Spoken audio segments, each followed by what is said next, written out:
ਤਾਂ ਉਧਰ ਧਰਮ ਪਰਿਵਰਤਨ ਨੂੰ ਲੈ ਕੇ ਵੀ ਸੁਪਰੀਮ ਕੋਰਟ ਨੇ ਵੱਡਾ ਫੈਸਲਾ ਸੁਣਾਇਆ, ਜਿਸ ਤਹਿਤ ਹੁਣ ਹੋਰ ਧਰਮ 'ਚ ਜਾਣ ਤੇ ਸ਼ੈਡਿਊਲ ਕਾਸਟ यानी कि SC ਦਾ ਦਰਜਾ ਖਤਮ ਹੋ ਜਾਵੇਗਾ ਅਤੇ ਉਹ ਲਾਭ ਨਹੀਂ ਮਿਲਣਗੇ। ਪਰ ਹਿੰਦੂ, ਸਿੱਖ ਅਤੇ ਬੌਧ ਧਰਮ 'ਚ ਜਾਣ ਤੇ SC ਸਟੇਟਸ ਬਰਕਰਾਰ ਰਹੇਗਾ।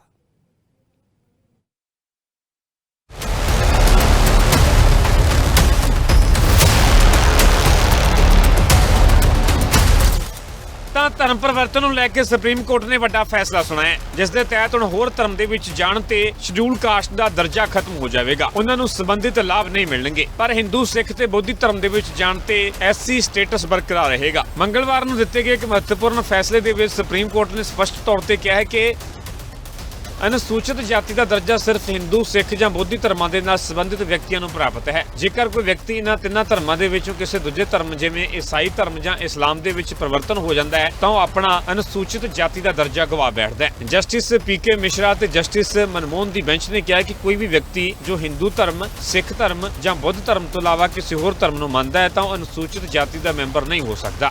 सुप्रीम कोर्ट का ये कहना है कि क्योंकि आप कंप्लेनेंट जो था वो SC ST से नहीं है, उसने क्रिश्चियनिटी एक्सेप्ट कर ली है, इसीलिए वो एक SC ST के कैटेगरी में नहीं आएगा। जैसे सर ने कहा कि 1950 का कॉन्स्टिट्यूशनल ऑर्डर है, कॉन्स्टिट्यूशनल ऑर्डर ये बताता है आपको कि कौन SCs और STs होंगे। अगर उस कॉन्स्टिट्यूशनल ऑर्डर के डेफिनेशन में अगर आप नहीं आते हैं तो उस कंडीशन में आप एक दलित नहीं होंगे और इसीलिए आप फिर ये कंप्लेंट फाइल नहीं कर सकते। ये line of judgement Supreme Court के ऑलरेडी हैं कि SC जो कन्वर्ट हो चुके हैं क्या वो SC ST माने जाएंगे कि नहीं, इसको लेके कॉन्स्टिट्यूशनल बेंच के जजमेंट्स भी ऑलरेडी हैं जो इसी पॉइंट को अफर्म करते हैं।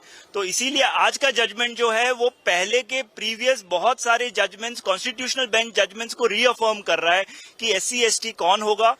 और अगर आप कन्वर्टेड, आप 10 साल पहले कन्वर्ट हो चुके हैं, आपने SC ST का स्टेटस छोड़ दिया है, तो फिर आप क्रिश्चियनिटी को एक्सेप्ट करने के बाद आप ये नहीं कह सकते अब मैं SC ST।